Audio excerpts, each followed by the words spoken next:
Today, we're going to be restoring this 20-inch LUDWIG hoop with the white marine pearl.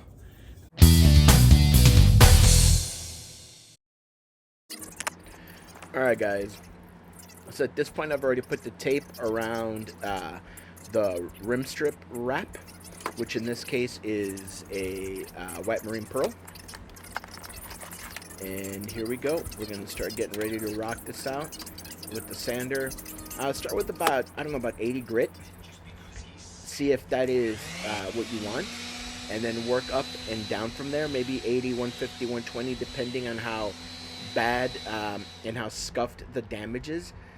For me, the biggest issue on these was where the claw just embedded itself into the wood. And as I've said many a times before, when I do these, I don't want them looking brand new. I want them looking redone so you can tell that they've been redone, but not as if they just came out of the shop or, correction, the factory floor. So, yeah, that's how I do my job, guys.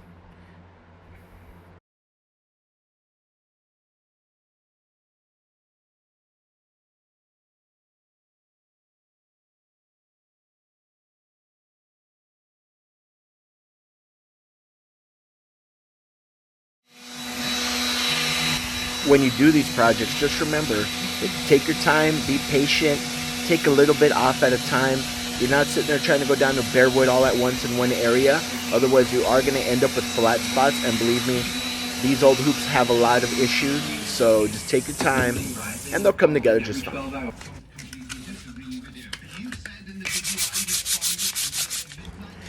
And as always, a lot of sanding.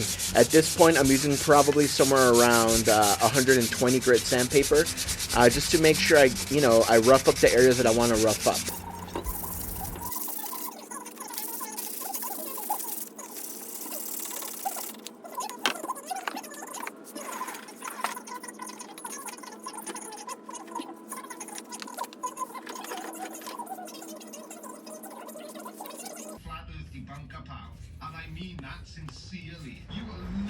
At this point, I'm using a block sander that I picked up at a local auto body. I'll tell you guys right now, if this is something that you really want to do, I really recommend that you guys get familiar with the local auto body supplier. And you guys go out there and you buy from them direct. You'll get better quality sandpaper. You'll get better quality sanding blocks. And you can get access to like the people that work there, which you can ask advice from there. All those people are so cool, and they'll always, if you ask a question and you say, hey man, this is what I'm working on, what do you have that'll help me get the job done? Those people are usually very cool and very quick to try and help you.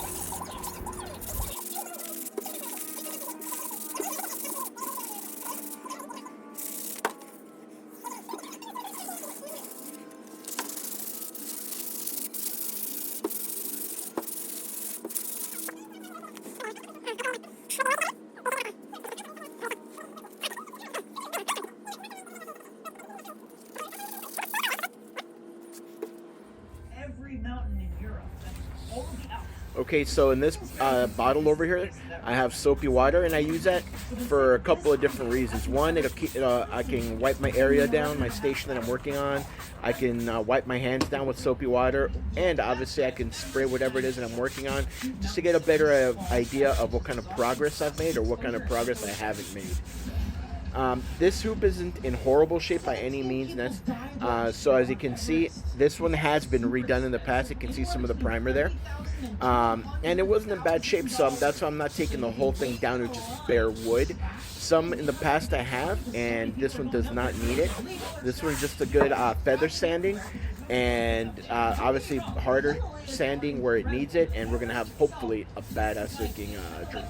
Into the tallest mountain in the world. So here's what I'm going to do. I'm actually going to take the part of Everest that matters, from base camp to its top. I'm going to slice the 3D model, and at that point, I can slide it across the whole world. Let's go visit some other mountains and see how they stack up to Everest. Oh, Mount Fuji over in Japan. Let's check that out. Hey, you guys let me know in the comment box if you guys have ever really done anything like this, or what tips you might have for me. Maybe the ways you've done it in the past, what has worked and what hasn't. And as you can see, you want to try and make sure you keep your station clean. That is a rubber foam mat that I picked up at Harbor Freight that is at the top of my work table. So if you guys see me drop stuff on there, it's not dropping onto metal or wood. It's dropping onto a big giant foam pad, okay? This is the base camp of the two. Okay, so here I've already done the first coat of primer, and as you can see, that's the gouge from where the foot pedal bites down onto the pedal. That's just stuff that every hoop is going to get over time, but as a whole, as you can see, the hoop is starting to take shape. It's not looking bad at all. I do wear a glove for you guys for this, just because I know a lot of you people like it when, you know, you guys have all the PPE on, so I'm doing my part to try and be a good example. That plastic wood, that stuff is awesome. I buy it at Ace. That thing dries super hard, so depending on what my application, I might use a spatula. Sometimes I pack it in with my fingers and I let it dry. Depending on how thick of a, and I'm talking about maybe about a 1/16 or, thickness. When it's a little bit on the thicker side, I do let it sit longer. So, and then sometimes I'll just pack it in with my fingers to make sure that it gets nice and packed in there. So as you can see here, that's exactly what I'm doing. It does look kind of sloppy, but obviously it all gets sanded down and, it looks sharp. Do not put any extra of that filler back in the container, because once it's out, it immediately starts hardening. So if you put it back into the container, you're going to end up with big chunks of that stuff in there, and you definitely don't want that. Okay, this is spot putty. Once again, I picked this stuff up at a auto body supply shop. This stuff comes in great. I put this on there being that it's, a hoop and it's round, not flat at all. I squirt it on there, and then I smear it with my finger. Sometimes I might have to do one or two coats of this, depending on whether or not I get a smooth and finished look, and that's what this is for.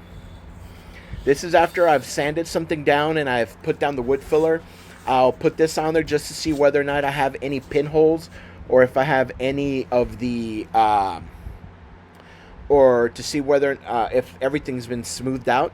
Here I'm sanding it down, rough sanding it with 150 grit. I've let it sit about 20 minutes. It's as you can see, it wasn't totally dry, which is fine. I'm still gonna sand it down. I got exactly what I wanted out of it, so I'm happy. As you can see there, it looks pretty damn good. I'm working my way around. Now, once I'm done with the 150, I will switch over to 400 grit, which is going to be more than enough for that, and we'll go from there. And guys and ladies, remember, your hands are your best tools. When you're doing this, feel it with your hands, and your hands will tell you whether or not it's smooth or whether there's a ridge, and just keep going until it's smooth.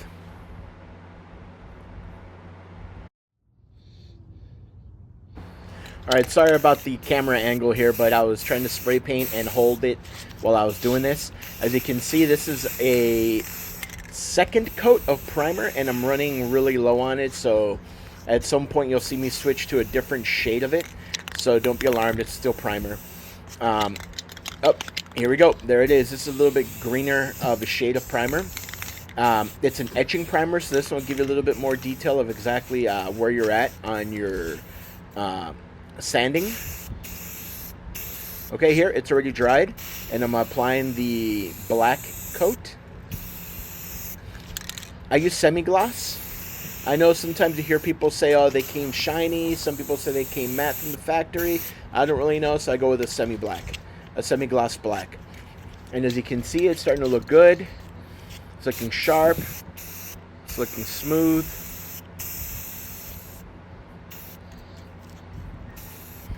Man, I can't wait to put this on.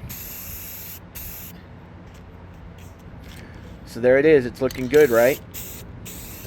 And it didn't take too long, to be honest with you. But look at that. Not bad, right? Not bad.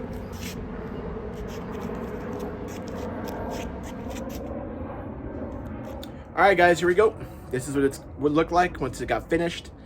I hope you guys dig it. It takes a little bit of time. It's not very hard, just a little bit of patience to get it done. And now this one's ready to go back on a Ludwig 20-inch bass drum. All right, guys. Thank you once again. Do me a favor. If you guys liked the video, all I ask is that you guys hit the like, subscribe, and maybe share the video with somebody else who you think might dig it.